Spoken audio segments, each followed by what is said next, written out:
Happy Monday and welcome to another episode of Brain Scratch Case Cracked. I'm John Lorden. Thank you so much for joining me here today. Of course, Case Cracked is a show where we look into a mystery and what are the critical pieces that help solve that mystery. While so many cases that we review on Case Cracked are about finding justice, this one is about finding a young woman and the truth of what happened to her. Every now and then we hit a story that leaves me with a warm feeling, and I'm hoping today's story is going to do the same for you. This is one that we like to call Searching for Gia. It's early June of 2020, and 18-year-old Gia Fuda of Maple Valley, Washington, had finally graduated from Tahoma High School. An avid volleyball player, Gia had many friends both at school and with her local church group, but her focus that summer was with the online college courses she was taking in preparation for her first year of college, which started that fall. Early on the morning of Friday, July 24th, after finishing her can of sparkling water, Gia loaded a few bags into her 2008 silver Toyota Corolla and left the home she shared with her family without telling anyone where she was going. They thought it was odd for her to leave without talking to them, but knew that since graduation, Gia had taken to leaving in the morning to travel to a local coffee shop where she worked on courses all day while enjoying their house brews. If she was doing her usual thing, no one expected to see her before midnight. When midnight came and went, and no phone calls or text messages had been answered or received, her family knew something was wrong. At 1 a.m., they called and filed a missing persons report. That night and into the next morning, authorities started searching near town and the roads leading out of it. This part of Washington is heavily wooded, and it is very easy to become lost. Plus, most of the area was considered a dead zone for any type of cell phone use, which made things even more difficult. On the morning of the 25th, a Department of Transportation worker spotted an abandoned vehicle sitting at an odd angle on the side of the road west of Stevens Pass, almost 2 hours away.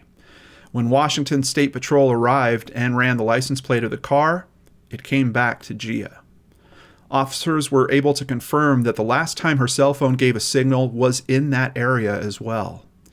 They found the last trace of Gia, and on the 26th, a massive search effort began that drew hundreds of volunteers from across the state, including dog teams, mountain rescuers, and law enforcement officers.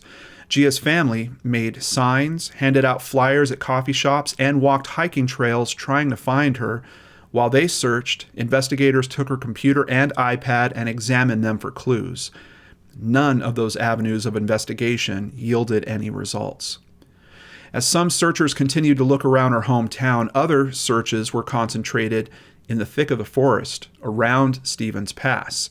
The brush proved to be so thick that tracking dogs were brought in not only to pick up on a scent, but to help eliminate heavily wooded areas that didn't need to be exhaustively searched. During this time, investigators found CCTV footage of Gia that showed her stopping at a coffee shop east of Index, Washington at 11:15 a.m. on Friday morning. When she left, after traveling quite a distance down the highway, they believe she ran out of gas. On the 27th, the sheriff's office released information stating that they were now treating Gia's disappearance as suspicious.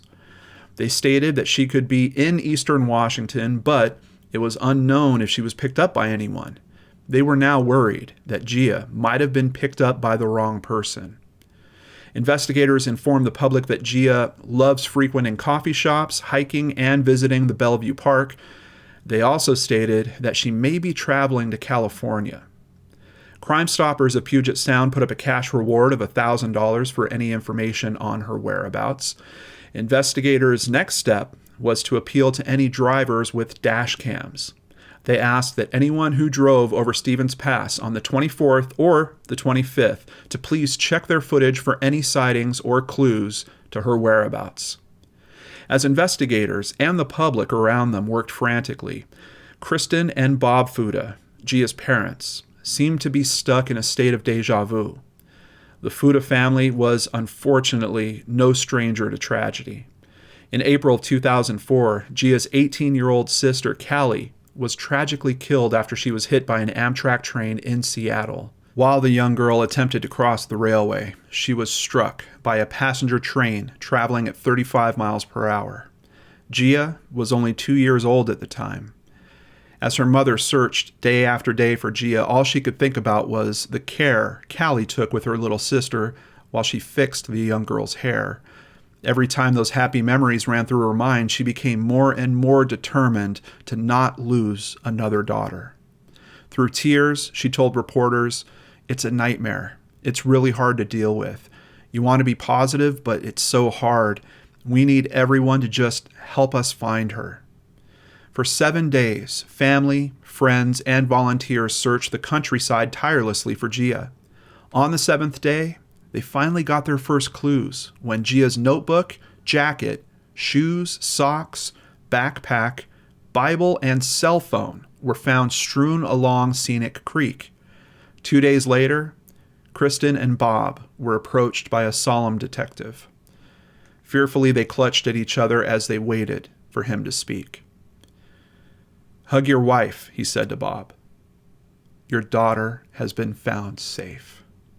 On August 1st, the last day of the search, rescuers found a bug-bitten and disoriented Gia sitting on a rock in a steep ravine on the Cascade foothills just a few miles from her car. She was surprised to see people.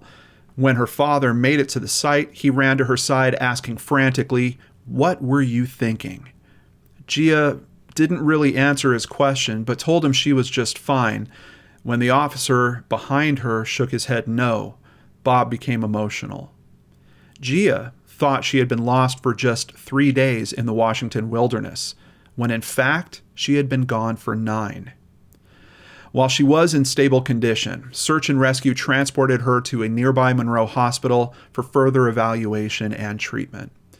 After a little recovery time in the hospital, Gia was able to share her story, which her mother shared with reporters. Early on the 24th, Gia left home and by 10 a.m. stopped at a coffee shop in Index, Washington, more than 60 miles from her home. While she was there, she had bought a Bigfoot keychain, some coffee, and then she left. But as she drove east, she panicked when her 2008 silver Toyota Corolla ran out of gas. As the car sputtered, she awkwardly pulled over on the side of US Highway 2. She then locked the doors, grabbed a few belongings, and started walking along the highway. Because she felt this was too dangerous, she decided to try a different route. She knew there was a bridge to go over in nearby Skykomish. She thought she could hike up through the woods and find that bridge. Unfortunately, that didn't work because she was on the wrong side of the road. "I kept telling my husband she's stubborn. If anyone could survive this, it could be her," Kristen proclaimed, as her husband added that it was a miracle she was found alive or at all. Warm nights and water from the creek, along with wild berries, contributed to Gia's survival.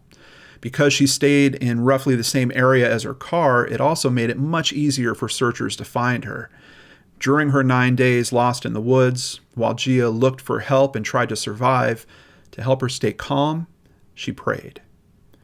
Her parents are just happy to have their only child back home safe. They both stated that the day Gia was found was the happiest day of their lives. Case cracked.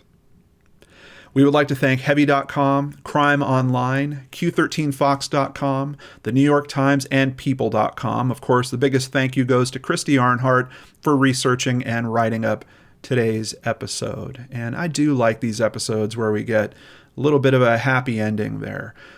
This also reminds me a bit of the story that we covered last year on Amanda Eller. If you're not familiar with that one, I'll have a link to it in the description box below. She went hiking intentionally, but then all kinds of other stuff happened. If you want to check it out, be sure to watch that episode.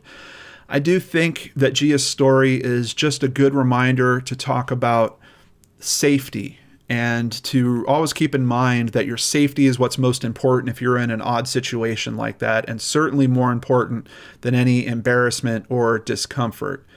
Stay with your car, stay in the area, maybe even have some survival items in your trunk. I mean, think of what could have happened if she just had a couple of road flares or a little road triangle and she just put those out and kind of stayed in her car. Eventually, maybe a AAA driver, maybe law enforcement would have come by, seen her, and helped.